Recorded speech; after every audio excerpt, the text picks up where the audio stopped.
누가복음 7장 1절로 10절 말씀에 보면은 그 예수님으로부터 칭찬받은 사람 이야기가 등장합니다. 가버나움 백부장에 대한 이야기인데, 우리가 이제 인생 살면서 칭찬, 사람에게 어떤 칭찬을 받는다, 이거 아주 굉장히 기분 좋은 일이죠. 뭐 칭찬을 하면 고래도 춤을 춘다, 이런 이제 우리가 책도 읽은 적이 있는데, 여러분 어떻습니까? 최근에 어떤 사람으로부터 칭찬받은 기억이 있나요? 우리가 믿음 생활하면서 사람에게 칭찬받는 것 아주 좋습니다. 그런데 정말로 귀한 일은 주님으로부터 칭찬을 받는 일이다 하는 것입니다. 왜냐하면 이 사람의 칭찬이라는 것은 오류가 많고 자기 중심적인 칭찬이지만, 주님의 칭찬은 완전한 칭찬이다라는 것입니다. 사람이 사람을 칭찬하게 되면 다 뭔가 이게 대가를 바라고 하는 경우도 많고 오류가 많다는 거예요. 그런데 믿음 안에서 우리가 말씀 중심, 기도 중심의 인생을 살아가는데 주님이 나를 칭찬한다, 이거야말로 인생 최고 완전한 칭찬이다라고 하는 것입니다. 주님으로부터 백부장이 칭찬을 받았는데, 누가복음 7장 1절로 10절에 보면은 이제 백부장이 등장을 하는데, 이게 백부장이라는 그 용어가 이제 구약에 등장하죠. 처음에 구약 성경 출애굽기 18장에 보면은 이 모세의 장인이었던 이드로가 있는데요. 모세의 장인이었던 이 이드로가 사법 제도를 제안하면서 모세를 도울 수 있는 천부장, 백부장, 50부장, 10부장을 세웠다는 기록이 등장합니다. 여기서 이제 우리가 구분해야 될 게, 이제 구약에서의 백부장은 재판관이나 군사적인 리더, 군사적인 지도자를 이제 말하는데, 이 신약 성경에 나오는 이 백부장이라고 하는 것은 100명의 군사를 지휘하는 로마 군대의 지휘관을 말한다라는 것입니다. 자, 흥미로운 사실이, 이 로마 군대의 백부장이 가버나움이라고 하는 곳에 이제 주둔을 했는데, 가버나움이라는 건 이제 예수님께서 제일 많이 머무르셨던 곳이에요. 예수님께서 많은 시간을 사역하셨던 곳, 신약 시대에 있어서 가장 중요한 도시 중에 하나가 이 가버나움인데, 예수님은 어디 사람이에요? 고향이 어디예요? 나사렛이죠, 나사렛. 예수님의 고향이 이제 나사렛인데, 이 예수님이 고향인 나사렛 사람들이 자신을 거부하고 배척함에 따라서 나사렛을 떠나게 됩니다. 나사렛을 떠나서 제2의 고향인 가버나움에서 본격적으로 천국 복음을 전하시게 됩니다. 우리가 이제 자기가 태어난 곳이 있는데 그것을 이제 고향이라고 하고, 또 자기가 오랫동안 이제 머무르면서 성장했던 곳, 자기의 그 뜻을 펼쳤던 곳, 비전을 이뤘던 곳, 그것을 이제 제2의 고향이라고 하는데, 예수님의 고향은 나사렛인데 태어난 곳이 제2의 고향이 가버나움이었다라고 하는 것입니다. 그래서 예수님이 나사렛을 떠나서 제2의 고향인 가버나움에서 본격적으로 천국 복음을 전하셨다라고 하는 것입니다. 가버나움이 예수님의 갈릴리 전도 사역의 중심지인데, 예수님이 아주 많은 기적을 베푸신 곳으로 성경에 소개되고 있습니다. 그런데 많은 기적과 가르침이 베풀어졌음에도 불구하고 이 가버나움의 이 성읍의 주민들, 이 가버나움 사람들이 복음을 받아들이지 않았다라고 하는 것입니다. 이게 이제 마태복음 11장에 보면은 이 내용들이 이제 나와 있는데, 예수님께서 이 가버나움의 철저한 멸망을 예언하실 정도로 예수님이 이제 실망하신 거죠. 예수님께서 자신이 제2의 고향이라고 생각할 만큼 이 가버나움에 많은 투자를 하고 이제 많이 머무르시고, 시간적으로 머무르시고 엄청난 그 기적을 베푸셨음에도 불구하고 가버나움 주민들의 마음이 열리질 않았다. 그래서 예수님께서 가버나움의 철저한 멸망을 예언하셨는데, 이게 이제 마태복음 11장 23절, 24절에 보면은 이 내용이 기술이 되어 있습니다. 그래서 실제로 오늘날 이 가버나움이 예수님의 예언대로 폐허가 되어서 아주 버려져 있습니다. 자, 그래서 우리가 이 가버나움을 생각하면서 이제 교훈을 얻어야 되는데, 가버나움 예수님의 말씀이 이루어진 역사적인 현장이었는데, 오늘날 믿음의 사람들이 복음을 받아들일 기회가 주어졌을 때 머뭇거리고 말씀을 받아들이지 않는다 그러면은 이 가버나움과 같이 멸망으로 향한다. 이 레슨을 우리가 받을 수가 있습니다. 자, 여러분들 어떻습니까? 여러분들의 믿음은 어떻습니까? 여러분들의 믿음이 정말로 하나님만 의지하는 믿음인가? 의학용어로 플래시보 효과라는 말이 있습니다. 이 플래시보 효과, 플래시보 이펙트, 플래시보 효과라는 건 이제 아무런 효능이 없는 약을 감기약이라고 믿고 먹었는데 감기약의 효력이 나타나서 치료가 됐다. 이제 이런 말이죠.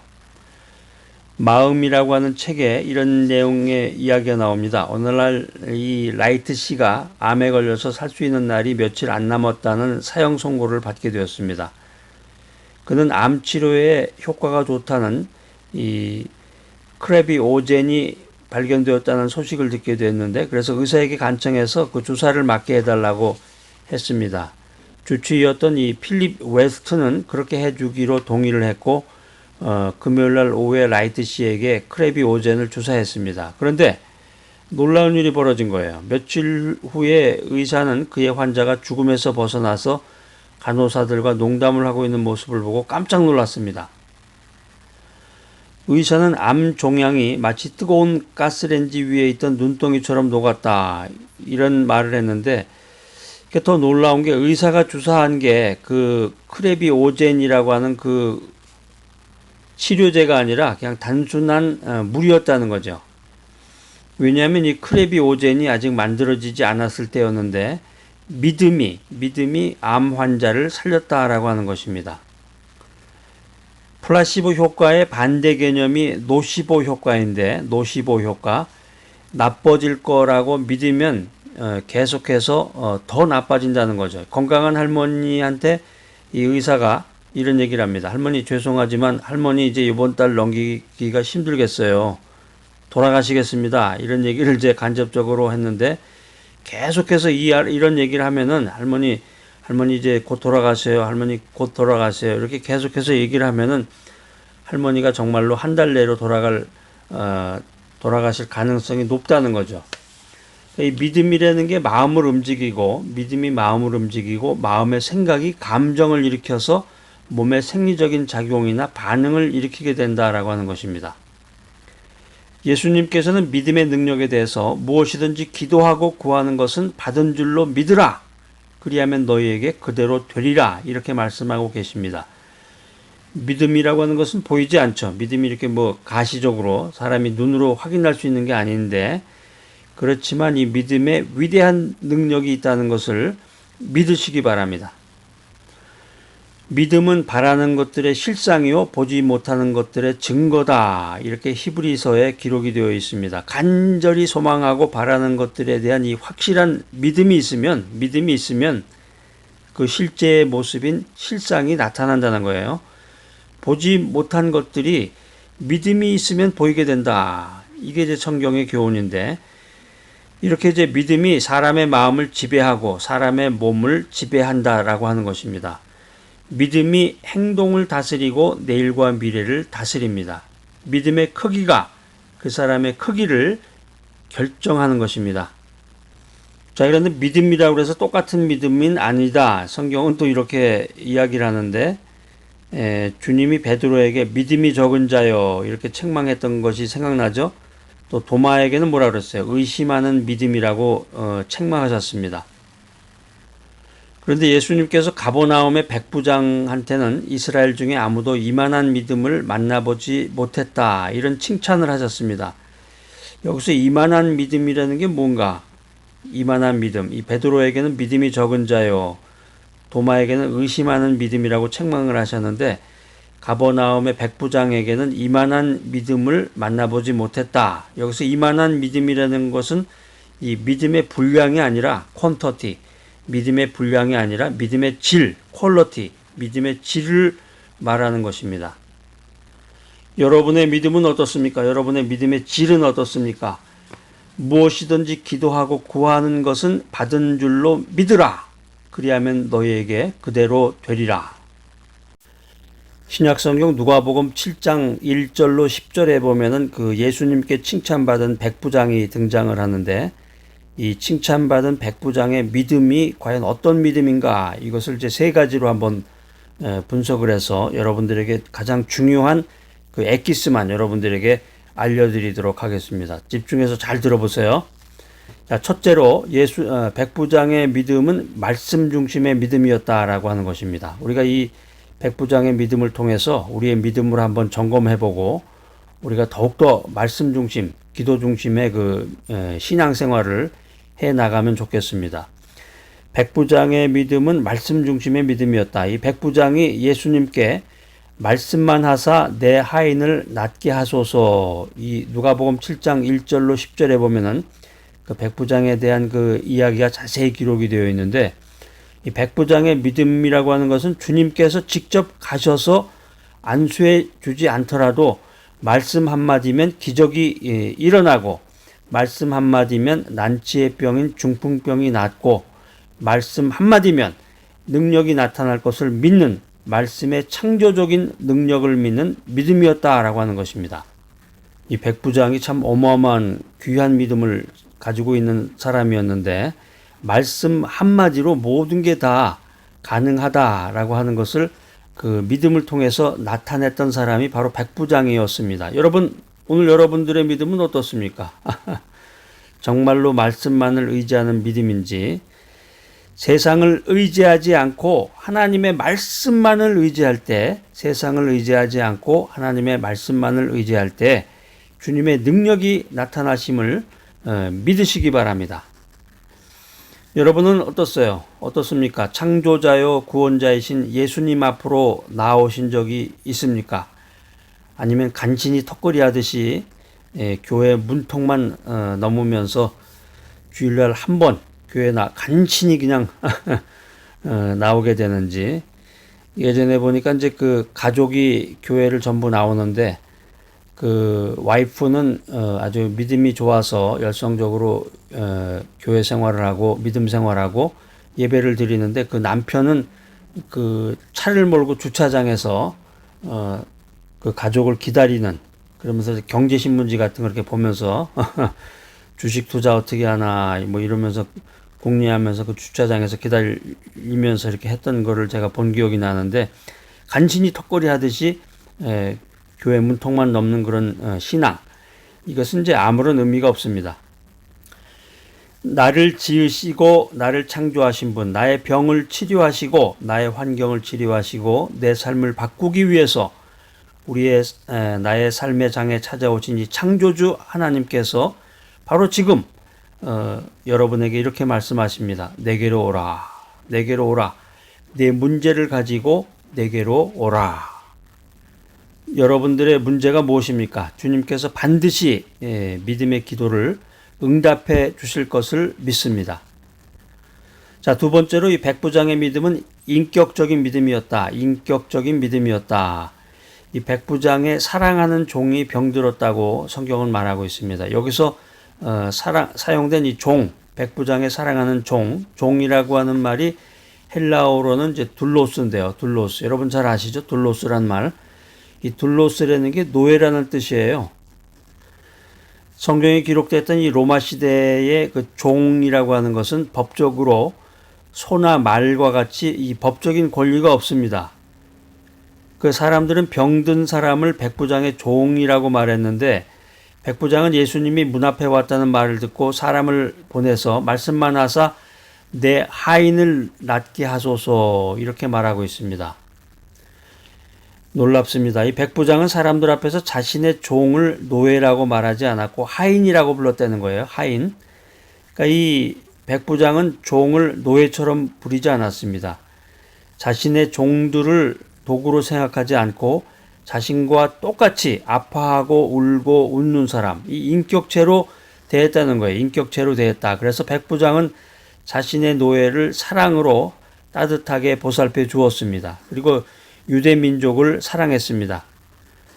회당까지 지어준 친절한 사람이라고 알려져 있는데 그 백부장은 비록 이방인 점령 군인이었지만 하나님의 은혜로 그의 삶이 변화가 되고 그의 행동이 변화되었다. 이렇게 성경은 우리들에게 교훈해주고 있습니다. 여러분들은 어떻습니까? 여러분들 주위에 있는 사람들을 어떻게 대하고 있나요? 내 주변에 있는 사람들을 친절과 사랑으로 대하고 있는가? 아니면 백부장처럼 정말로 인격적으로 사람들을 대하고 있는가? 세 번째로 이 백부장의 믿음은 겸손의 미덕을 갖춘 믿음입니다. 겸손의 미덕. 당시에 이 유대인들은 이방인의 집에 들어가면 부정하게 된다고 생각했습니다. 그래서 이방인과 접촉하는 것 자체가 부정이다 이런 생각을 했는데 이 백부장은 예수님을 자신의 집으로 오게 한 것에 대해서 아주 너무나 송구스럽게 생각을 했습니다. 유대 민족을 지배했던 이 지배자 로마 군인이 아니라 하나님 앞에서 자신이 얼마나 어리석고 부족하고 누추한 존재인지를 이 백부장은 깨닫고 있었다라고 하는 것입니다. 그래서 감히 예수님 앞으로 나아갈 수 없었습니다. 그래서 백부장은 벗들을 예수님께 보내서 말씀만 해주소서 이렇게 간청을 했다고 하는 것입니다. 백부장은 예수님이 자신의 집에 오는 것을 꺼려했습니다. 그래서 유대인이 이방인의 집에 들어가는 것은 율법을 어기는 것이 되기 때문에 예수님을 공경에 곤란한 지경에 빠뜨리는 것임을 알고 이런 태도를 취했다는 거죠. 백부장의 사고방식으로 얘기할 것 같으면 이렇게 얘기해야 돼요. 나의 집에 들어오시면 주님에게 피해가 돌아갑니다. 이렇게 말해야 되는데 백부장은 뭐라고 그랬냐면 주님이 나의 집에 들어오시는 것을 나는 감당치 못하겠나이다. 이렇게 겸손한 태도로 말했다는 거죠. 그러니까 우리가 사람들이 커뮤니케이션 할 때 보면 사람에게 그 가시돋친 말을 한다고 그러죠. 확 긁는 것 같이 그렇게 말하는 사람도 있는데 오늘 백부장의 말을 들어보면 참 겸손하구나. 처음부터 끝까지 상대방을 배려하는 이 친절하고 사려 깊은 마음이 백부장에게 가득했습니다. 하나님 중심으로 인생을 살아가는 이 성도들의 가장 큰 특징이 있다고 그러면 그것은 겸손입니다. 겸손. 겸손이 몸에 밴 이 성도야말로 그리스도의 향기를 발산하는 성도다라고 하는 것입니다. 하나님은 겸손한 자를 높이십니다. 여러분들은 이 백부장의 믿음처럼 겸손한 믿음을 갖고 계십니까? 스위스 제네바의 이 종교개혁가였던 이 존 칼빈의 일생을 지배했던 그 중요한 삶의 좌우명 가운데 하나가 코람데오라는 말입니다. 여러분 많이 들어보셨죠? 코람데오. 코람데오라는 말이 이 라틴어인데 코람이라는 말이 뭐뭐뭐 앞에라는 뜻이고 데오라는 말은 하나님이에요. 하나님. 그러니까 하나님 앞에서 코람데오라는 말이 하나님 앞에서 이런 의미입니다. 코람데오라는 말은 사람 앞에서 세상 앞에서의 명예가 아니라 오직 하나님 앞에서 하나님의 선하시고 기뻐하시고 온전하신 뜻을 구하고 분별하며 살아가는 인생을 가리켜서 코람데오라는 말로 표현하고 있습니다.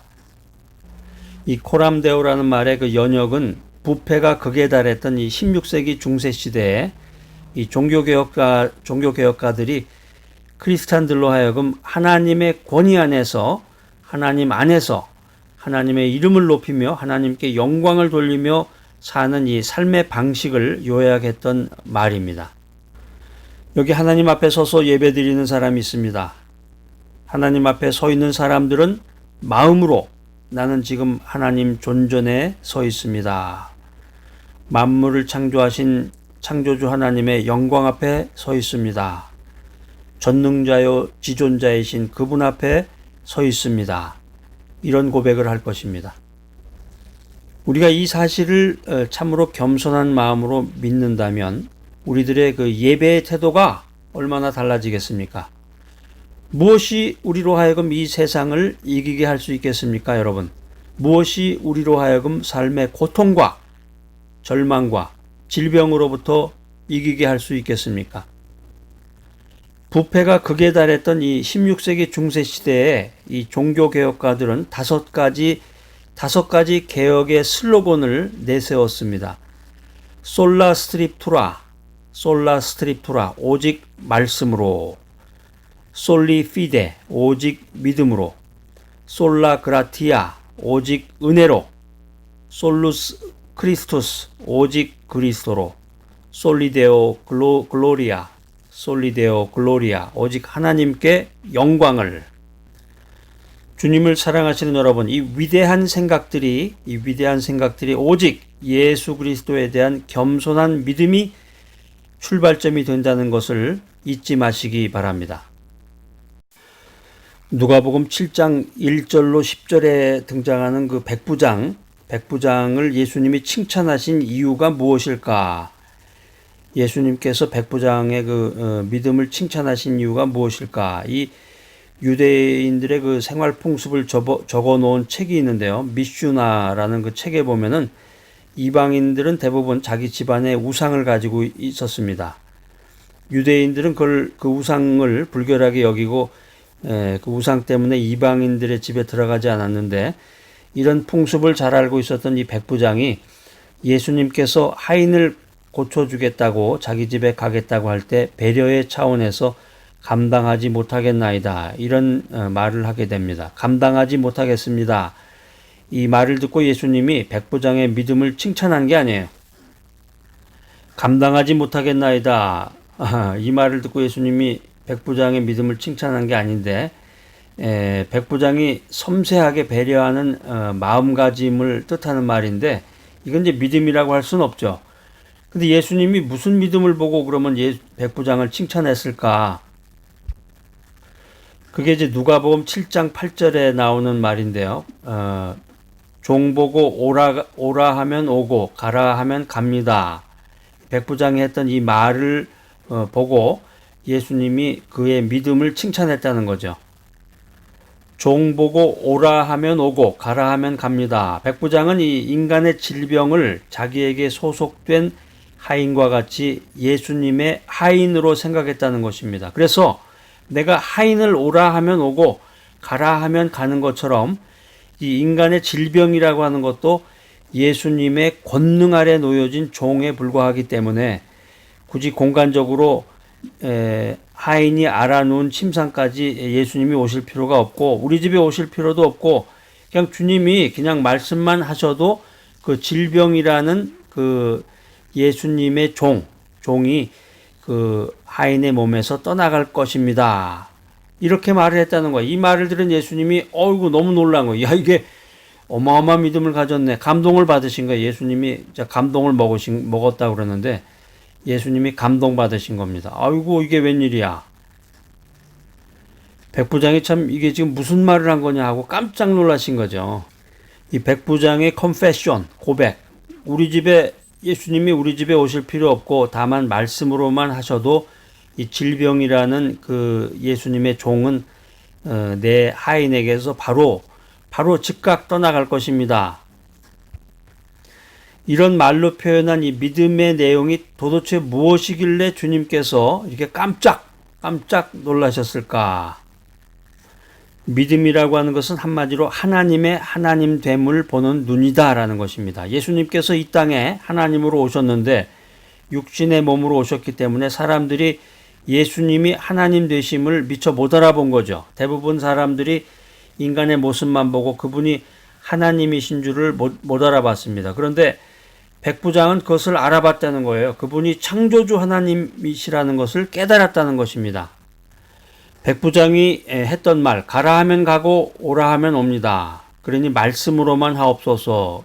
백부장이 이런 고백을 했는데 이 고백이라는 게 단순한 고백이 아니라 예수님이 인간의 몸을 입으셨지만 저분은 인간이 아니라 육신을 입으신 창조주 하나님이라는 것을 고백한 믿음의 고백이다라는 것입니다. 믿음의 고백이다. 그래서 예수님이 이 백부장의 그 말, 백부장의 믿음을 보시고 깜짝 놀라신 거예요. 백부장의 고백은 단순한 고백이 아니라 이 깨달은 사람의 믿음의 고백이다라고 하는 것입니다. 주님께서 조심스럽게 기적을 행하는 가운데에서 갑자기 이방인 백부장이 등장합니다. 그래서 예수님에게 생로병사의 생로병사를 종처럼 부리시는 분이 당신이군요. 당신이 하나님 아니십니까? 이런 뜻의 고백을 한 거란 말이에요. 그러니까 주님이 깜짝 놀란 거죠. 내가 어떻게 그걸 아냐? 내가 그걸 이방인인 내가 어떻게 그것을 아느냐? 성경에 보면 예수님이 백부장을 놀랍게 여겼다고 표현하고 있습니다. 지금까지 나를 따라다니는 제자들도 모르고 이 제자들 기껏 안다는 것이 능력을 소지한 목수 출신 청년쯤으로 알고 있는 판에 네가 어떻게 내가 그 사실을 지금 알고 있느냐? 이 사실에 대해서 주님이 깜짝 놀란 거죠. 백부장은 분별력을 가진 사람이었습니다. 백부장은 다른 사람들과 달리 예수님이 참된 하나님이심을, 창조주 하나님이심을 정확하게 보는 이 분별력이 있었다라고 하는 것입니다. 사랑하는 여러분, 오늘날 많은 사람들은 여러분도 아마 그러실 거예요. 예수님에 대해서 예수님이 누구십니까? 예수님은 단지 은혜를 주시고 복을 주시는 분이죠. 내가 내 인생 살아가면서 급할 때 기도하면 그냥 문제 해결을 해주시는 분이시죠. 이 정도로만 알고 있단 말이에요. 이 정도로만 알고 있는 것이 예수님인데 예수님을 좀 더 깊이 있게 알려고 노력하지 않습니다. 예수님을 알기 위해서 성경 공부를 안 합니다. 성경 말씀을 듣질 않아요. 그러니까 성경 연구하지 않고 큐티하지 않고 성경 말씀 듣지 않고 기도만 하시는 분, 이런 분들은 참 답답한 분들이에요. 여러분들은 무엇을 믿으십니까? 요한복음 1장 12절은 이렇게 시작합니다. 영접하는 자, 곧 그 이름을 믿는 자들에게는 하나님의 자녀가 되는 권세를 주셨으니 예수님을 영접하셨다. 정말로 예수님의 이름을 믿습니까? 참 믿음이 뭡니까? 참 믿음이란. 크리스찬이라고 하는 것은 무엇을 믿는 사람을 가리키고 있는 말인가요? 종교에 대한 이 외적인 믿음만 가지고 내가 그 교회에 직분받은 사람이야. 내가 교회 장로야. 안수집사야. 교회 권사야. 이 종교에 대한 외적인 믿음만 가지고 인간의 삶이 변화될 것이다. 이렇게 낙관하면 안 됩니다. 그것만 가지고는 안 돼. 내가 믿고 있는 예수님이 하나님이시구나. 이 사실에 대해서 진지하게 생각해야 돼. 내가 영접한 예수님이 정말로 하나님이시라면, 지금까지 믿지 않았죠. 내가 영접한 예수님이 진정으로 하나님이시라면 내가 내 삶의 문제를 내려놓고 도움을 구하고 있는 그분이 하나님이시라는 사실을 깊이 생각해야 합니다. 우리가 믿고 따르는 그분이 하늘과 땅을 창조하신 하나님이시요 말씀으로 만물을 붙들어 섭리하시는 하나님이시라면 우리들의 인생 문제는 정말로 달라지겠죠. 예수님께서 직접 이 백부장의 믿음을 이만한 믿음을 만나보지 못했다 이렇게 칭찬하고 계십니다. 누가복음 7장 1절로 10절 말씀을 통해서 이 성경은 이런 믿음을 가지라, 이런 믿음을 가져라 이렇게 우리들에게 교훈하고 있습니다. 전능하신 하나님을 창조주로 믿는 믿음을 가지시기 바랍니다. 하나님을 창조주로 믿는 나에게 하나님께서 큰 은혜를 내려주심을 믿으시기 바랍니다. 백부장의 믿음과 같이 예수님이 하나님이심을 정확히 보는 분별력을 갖고 예수님이 하나님이시다 이 사실을 진지하게 생각하며 믿음 생활하는 여러분 모두가 되시기를 바랍니다. 예수님을 나의 생명의 구주로 믿는 믿음을 가지시기 바랍니다. 우리 그 자동차 몰고 다니시는 분들 보면은 자동차 뒤에 그 물고기 문양 붙이고 다니시는 분들 계시죠? 근데 그것도 이제 짝퉁이 많아요 보니까. 진짜로 이렇게 물고기 모양이 있는 것이 또 있고 물고기 안에 그 어떤 글자가 써져 있는 거 십자가 모양도 있고 뭐라고 예수 충만 한글로 써져 있는 것도 있고. 아무튼 이 물고기 문양이 그리스도인의 상징이 되었는데 예수 믿는 사람들은 물고기를 붙이고 다니는 것처럼 이 물고기 문양 안에 그 글자가 5글자가 써져 있어요. 5개의 단어가 써져 있는데 예수스, 크리스토스, 데오스, 휘오스, 소테리아스라고 하는 그 헬라어 5단어가 써져 있어요. 그게 뭐냐면 예수, 그리스도, 하나님의 아들, 구세주 이런 뜻의 5개의 단어가 쓰여져 있는 거야. 이렇게 한 단어씩. 그래가지고 이 첫 글자를 모두 합하면은 익토스라는 단어가 돼요. 익토스. 그게 익토스라는 게 헬라어로 물고기라는 뜻이란 말이에요. 응? 여러분 이제 아셨죠? 그 물고기만 갖다 붙일 게 아니라. 그러니까 그 물고기가 무슨 뜻이며 물고기 안에 있는 글자가 뭔지 잘 모르시는 분은 그걸 이제 자기 나름대로 해석을 해가지고 그냥 물고기 모양만 해가지고 아무렇게나 그냥 막 거기다 써서 붙이고 다니는데 그런 깊은 뜻을 여러분들이 생각을 하시고 예수 그리스도는 하나님의 아들이고 구세주이다. 이런 놀라운 그 의미가 그 물고기 안에 물고기라는 그 상징물 속에 포함이 되어 있다는 거죠. 그러니까 초대교회 당시에는 예수를 믿으면은 큰일 나죠. 잡혀가기도 하고 뭐 사자의 밥이 되기도 하기 때문에 그 사람이 같은 편이냐 아니면 적이냐 이걸 구분하기 위해서 그 물고기 모양을 이제 사용했다고 그래요. 그래서 초대교회 성도들은 로마 당국의 박해를 피해서 지하 도시 카타콤 지하 동굴에서 예배를 드렸단 말이에요. 지하 도시 카타콤에 숨어서 이 물고기 상징을 통해서 그 예수 그리스도에 대한 신앙을 고백했습니다. 잡히면 사자밥이 되는 시대예요. 목숨 걸고 예수를 믿어야 하는 그런 시대인데 이 초대교회 성도들은 순교하면서 예수를 향한 신앙을 이 익투스 물고기를 통해서 신앙 고백을 했다라고 하는 것입니다. 예수는 그리스도십니다. 예수는 하나님의 아들이십니다. 누가복음 7장 1절로 10절에 등장하는 이 백부장과 같이 예수 그리스도를 나의 생명의 구주로 믿는 믿음을 갖는 여러분 모두가 되시기를 바랍니다. 예수님께서 이 백부장에게 이만한 믿음을 내가 본 적이 없다. 이만한 믿음이라고 그렇게 칭찬을 하셨는데 이만한 믿음으로 나가기 위해서는 이 성장 과정이 필요해요. 성장 과정. 이만한 믿음으로 나아가는 예수님으로부터 칭찬받았던 그 믿음으로 나아가는 그 성장 과정을 4개로 나눠서 여러분들에게 제가 전달해 드리겠습니다. 첫 번째 과정은 은혜의 보좌 앞으로 나아가는 단계입니다.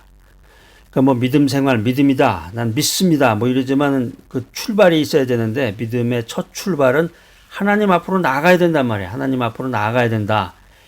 그래서 히브리서 4장 16절에 보면은 그러므로 우리가 긍휼하심을 받고 때를 따라 돕는 은혜를 얻기 위하여 은혜의 보좌 앞에 담대히 나갈 것이다. 이런 말씀이 기록이 되어 있습니다.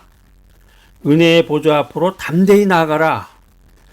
우리 인생살이가 힘들고 어렵습니다. 여러 가지로 어렵고 힘든데 때를 따라 돕는 은혜를 받기 위해서 주님께로 담대한 마음으로 나아가는 여러분이 되시기를 바랍니다. 두 번째 단계, 칭찬받은 믿음으로 나아가는 성장 과정의 두 번째 단계는 기도하는 단계다 하는 것입니다. 에레미야 33장 3절에 보면 여러분 이거 암송하셔야 됩니다. 33장 3절인데 너는 내게 부르짖으라 내가 내게 응답하겠고 내가 알지 못하는 크고 비밀한 일을 내게 보이리라. 하나님께 나온 사람들은 하나님을 만나고 하나님과 교제하게 된다. 하나님께 간절한 소원을 아뢰고 기도의 응답을 받으시는 여러분 모두가 되시기를 바랍니다. 자, 세 번째 단계, 은혜의 보좌 앞으로 나아갔다, 기도했다. 그러면 어떻게 되겠어요? 새 힘을 받는 단계입니다. 이사야서 40장 31절에 보면 오직 여호와를 앙망하는 자는 새 힘을 얻으리니 독수리의 날개치며 올라감 같을 것이요 다른 박질하여도 곤비치 아니하겠고 걸어가도 피곤치 아니하리로다. 세상 바라보던 것을 이제 중단해야 돼. 사람 바라보던 것을 중단해야 됩니다. 오직 여호와를 앙망하며 새 힘을 얻는 그런 믿음을 가지시기 바랍니다. 그래서 독수리의 날개치며 올라감 같이 힘차게 남은 인생을 살아가는 여러분 모두가 되시기를 바랍니다. 자, 네 번째 단계. 첫 번째 단계 뭐였어요? 은혜의 보좌 앞으로 나아가라. 두 번째는 뭐였죠? 기도하라.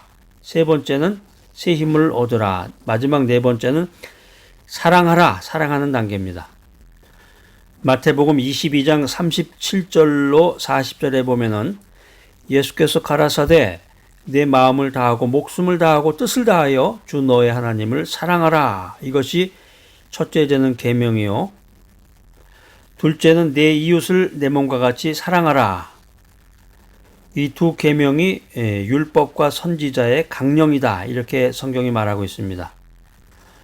누가복음 7장에 나오는 이 백부장, 칭찬받았던 백부장이 이런 믿음을 가졌던 사람이란 말이에요.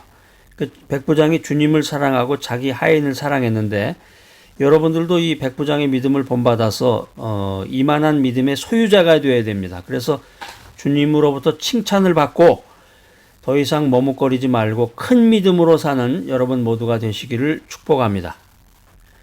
예수님이 성경에 나오는 누가복음 7장에 나오는 그 예수님이 백부장의 종을 치료하는 사건, 여기 사건에 아주 놀라운 신학적인 깊이 있는 의미가 있는데, 이게 예수님의 그 하나님의 나라 전파 사역이 유대인 중심에서 벗어나서 이방인에게로 확산되어 간다, 이런 의미를 내포하고 있습니다.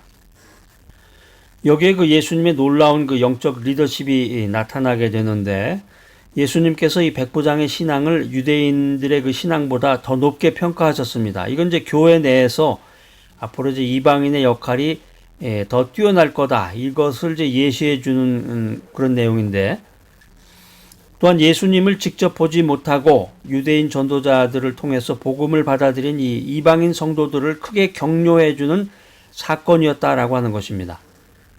참된 믿음은 놀라운 결과를 가져온다라는 사실을 기억하시기 바랍니다. 예수님의 칭찬은 이방인 구원의 영적 스트래티지, 영적인 전략입니다. 예수님께서는 백부장의 믿음을 놀랍게 여기시고 쫓고 있었던 무리들에게 백부장의 믿음을 칭찬하십니다. 누가복음 7장에 놀랍게 여기다, 예수님께서 그 백부장의 그 말을 듣고 놀랍게 여기다, 이런 표현을 사용하셨는데, 이 놀랍게 여기다라고 하는 말은 어떤 걸 보고서 놀란 감정의 상태를 나타내는 말이죠. 이것은 이제 예수님께 대한 백부장의 고백으로 인한 이 놀라움과 더불어서 그의 신분이 이방인이었다, 여기에 대한 그 놀라움의 표시입니다. 여러분 한번 생각해 보세요. 그 백그라운드를, 예수님께서 이 당시에 하나님의 선민으로서 하나님의 말씀을 가장 잘 알고 있었던 그 유대인들에게 배척을 당하셨고, 그 예수님을 쫓아다녔던 그 제자들조차도 그 백부장의 믿음에 이르지 못했다는 점을 감안해 볼 때, 이방인에 불과했던 이 백부장의 믿음이 정말 특별한 것이구나 하는 것을 생각하게 됩니다. 그래서 결론적으로 예수님께서 이 백부장의 믿음을 온 이스라엘 가운데서도 찾아볼 수 없었던 대단히 훌륭한 믿음이라고 칭찬하셨던 것입니다. 그래서 예수님의 그 이방인에 대한 태도는 복음이 세상 만민을 위한 것이다, 이것을 이제 암시해 주는 거죠. 그래서 나중에 이제 예수님 부활 이후에 제자들의 사역을 통해서 그 이방인의 구원이 절정에 달하게 됩니다.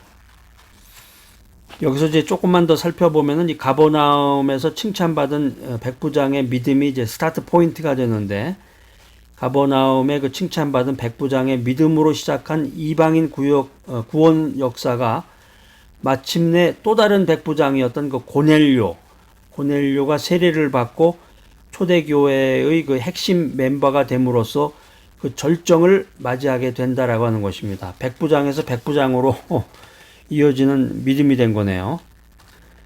예수님의 칭찬이 하나님의 선택된 백성임을 자랑하면서도 복음을 거부하고 교만했던 유대인들에게는 경고가 되는 말씀이었다라는 거예요.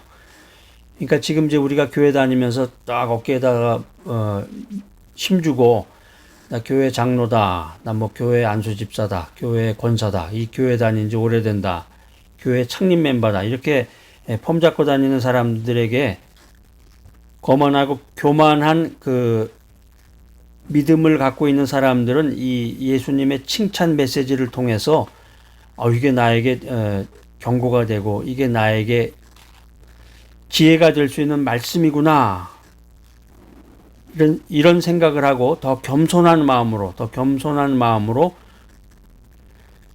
주님께 경배하고 주의 복음을 전하는데 앞장서야 할 것입니다. 사랑하는 여러분, 인간의 고통이 하나님께 가까이 가도록 도와줍니다. 이 굉장히 아이러니한 말이네요. 인간의 고통이 하나님께 가까이 가도록 도움을 준다. 누가복음 7장에 등장하는 그 백부장, 이 예수님이 그의 믿음을 칭찬했던 이 백부장이 예수님께 관심을 갖게 된 것은 그의 고통 때문이었습니다. 예수님의 소문을 듣고 민감한 반응을 보였는데 그건 이제 그의 사랑하는 종이 병들어 죽게 되었기 때문입니다. 그래서 그의 종이 병들어 죽게 되지 않았다 그러면 백부장은 예수님에 대해서 관심을 갖지 않았겠죠. 잘 먹고 잘 산다. 호의호식하면서 웰빙 생활을 즐긴다. 그렇다 그러면 믿음에서 벗어난 주님을 찾지 않는 거죠. 힘들고 어렵다. 매일매일의 삶이 정말 위기 가운데서 두려움으로 가득 차 있다. 이런 사람은 주님을 찾을 수밖에 없는 것입니다. 예수님께 칭찬받았던 그 백부장이 예수님의 예수님에 대해서 관심을 갖게 된 것은 그의 인생살이가 고통으로 힘들어하고 고통으로 그의 인생이 깨졌기 때문이다라고 하는 것입니다. 이 깨어짐으로 그의 백부장의 귀가 예민해져 있었다라고 하는 것입니다. 우리 인생살이 하면서 여러분들 얼마나 실망과 좌절 가운데서 낙심하고 계십니까? 이 깨어짐 가운데서 나의 그 영적인 귀가 예민해져야 된다. 오늘 성경 말씀이 우리들에게 이런 교훈의 메시지를 전해주고 있습니다. 교회는 가는데, 교회에서 직분은 맡았는데, 봉사 생활은 하는데, 교회 다니면서도 하나님의 메시지가, 주님의 말씀이 귀에 들어오지 않을 때가 있습니다. 하나님의 말씀이 내 귀에 들리지 않는다. 이 마음이 완악해서 그래. 마음이 딱딱해서. 마음이 딱딱하면 그 마음에 말씀의 씨가 뿌리를 내릴 수가 없단 말이에요. 자, 그런데 인생 살아가는데 말씀의 은혜를 받게 됩니다. 그 이유를 알고 보면 대부분이 인생의 고통 때문이라는 것입니다. 고통. 이 고통이 나를 깨트린다. 고통이 나를 깨트릴 때 내 마음이 부드러워진다라고 하는 것입니다. 마음이 부드러워질 때 비로소 이 성령의 생수가 임하게 됩니다. 마음이 부드러워질 때 말씀의 은혜가 임하게 된다는 것입니다. 그리고 말씀이 뿌리를 내립니다. 그래서 고통은 우리의 마음을 부드럽게 만들고 주님께 가까이 가도록 도와줍니다. 고통은 우리 인생의 가장 소중한 손님이 되어서 우리를 겸손하게 만들어 줍니다. 고통을 손님이라고 부르는 까닭은 고통은 우리 곁에 영원히 머무르는 패밀리가 아니고 영원히 머무는 식구가 아니기 때문입니다. 언젠가는 떠나갈 손님으로 찾아와서 잠시 우리와 동거하는 것이 고통이기 때문입니다. 고통은 우리가 소중히 모셔야 할 귀한 손님입니다. 많은 믿음의 성도들이 믿음을 예수 믿고 구원받아서 천국 소망 갖고 사는 것으로 생각합니다. 맞죠? 그것이 믿음의 본질입니다. 그런데 이 믿음에 대한 이해가 그 정도에서 끝난다고 하면은 이 믿음의 퀄리티가, 믿음의 질이 그 정도에서 멈춘다고 하면은 우리의 믿음은 이 보험 수준밖에 안 되는 거예요. 보험 수준밖에 안 되는 이 나이브한 아주 미천한 믿음에 불과하게 된다라고 하는 것입니다. 마치 우리가 살면서 생명보험에 가입하듯이 천국보험에 가입해 놓고 내가 예수 믿어두면은 예수를 믿어두면 천국에 가겠지 이렇게 생각하는 거예요. 자, 그러면 저 멀리 있는 그 천국에 대한 투자는 그렇게 한다고 치더라도 지금 이곳에서의 삶은 어떻게 하시겠습니까? 오늘 이 세상을 사는데 우리의 신앙은 얼마나 유용합니까? 신앙을 죽음 이후를 위한 투자 정도로만 생각한다면 바람 불고 파도가 치는 이 세상 한복판에서의 우리의 신앙은 무기력해지는 것입니다. 무기력해진다. 시편 기자는 하나님은 나의 반석이다 이런 고백을 합니다.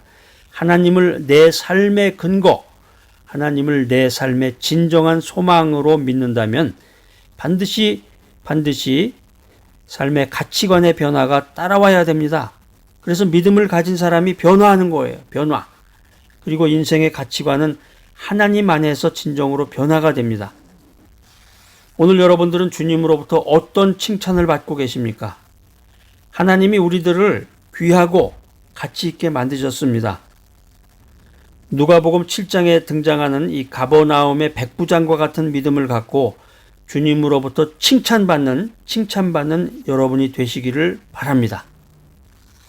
나의 존재를 귀하고 가치 있게 회복시키는 여러분 모두가 되시기를 바랍니다. 하나님께서 여러분들을 귀하고 가치 있게 세우셨습니다. 더 이상 머뭇거리지 말고 큰 믿음으로 살아가시기 바랍니다.